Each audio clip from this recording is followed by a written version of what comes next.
లక్ష్యం ఉండాలి. మరి ఈ విషయంలో మరి జగన్మోహన్ రెడ్డి ఎందుకు ఆ రకంగా ఆలోచించలేదు అనే ప్రశ్న ఉంది. అండ్ సజ్జల రామకృష్ణారెడ్డిని సలహాదారుగా తీసేసి ఎవరో దత్ అనే పర్సన్ పెట్టుకున్నారు. సో ఆయనైనా ఎటువంటి సలహాలు ఇస్తారనేది చూడాల్సిన అంశం. ఒక నిమిషం సౌజన్య గారు, రైట్ రైట్ దాని గురించి కామెంట్ చేద్దాం. మనతో ఉన్నారు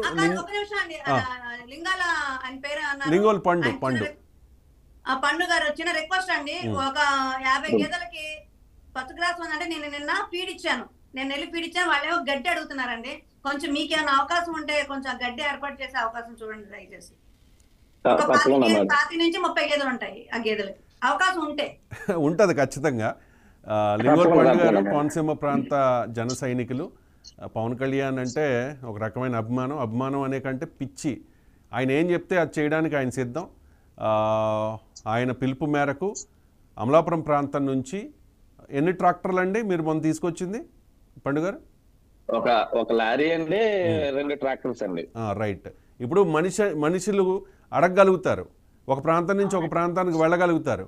ఒక్క పూట కాకపోతే ఇంకో పూట తింటారు. పాపం వాళ్ళకే తినడానికి లేనప్పుడు పశువులకి ఏం పెడతారు? మొత్తం అంతా ఇబ్బంది. సో చాలా మానవతా దృక్పథంతో ఆలోచించారు మనం ఏం చేయగలము అని చెప్పి. ఆ ప్రాంతం నుంచి దాదాపు 200 కిలోమీటర్లు ట్రావెల్ చేసి ఒక లారీ 2 ట్రాక్టర్ల పశుగ్రాసాన్ని అందించారు. ఆ విజువల్స్ని మనం చూస్తూ ఉన్నాం. సో సౌజన్య గారు ఒక రిక్వెస్ట్ చేశారు మీకు. ఎంత చేసినా తక్కువేనండి ఇటువంటి సమయంలో. మనం పూర్తిగా వాళ్ళని ఎవరిని కూడా సాటిస్ఫై చేయలేం, వాళ్ళకి కావాల్సింది అన్నీ ఇవ్వలేం. కానీ మనం ఎంతవరకు చేయగలుగుతాం, ఎంతవరకు అందించగలుగుతాం అన్నది ఇంపార్టెంట్. కాబట్టి సౌజన్య గారు ఒక రిక్వెస్ట్ చేశారు కాబట్టి దాన్ని కూడా కన్సిడర్ చేయండి. సో మీరు మీ టీం చెప్పండి పండు గారు. మేడం గారు అడిగిన తప్పకుండా చేస్తా సార్, ఆల్రెడీ ఇంకా ఉంది.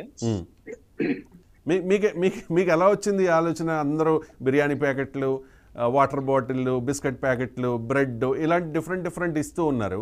మీరు పశువులకి పశుగ్రాసం ఇవ్వాలి అనే ఆలోచన ఎలా వచ్చింది మీకు? అంటే సార్ మేము పని చేస్తున్న పార్టీ ఏదైతే ఉన్నదో ఆ ఆలోచనలు ఏంటంటే ఎక్కడ ఆపదన్నా కూడా అక్కడ ముందుండే వ్యక్తి ఎవరైనా ఉన్నారంటే అది జన సైనికుడు అవుతారు సార్. అది ఎందుకంటే వరదల్లో కావచ్చు, యాక్సిడెంట్ లో కావచ్చు, ఇంకోటి యాక్సిడెంట్ ఏదైనా కావచ్చు, ఎక్కడ ఆపదుంటే అక్కడ నేనున్నాను అని చెప్పి తన వంతుగా సాయం చేసే వ్యక్తి మొట్టమొదటి వ్యక్తి జన సైనికుడు. ఇప్పుడు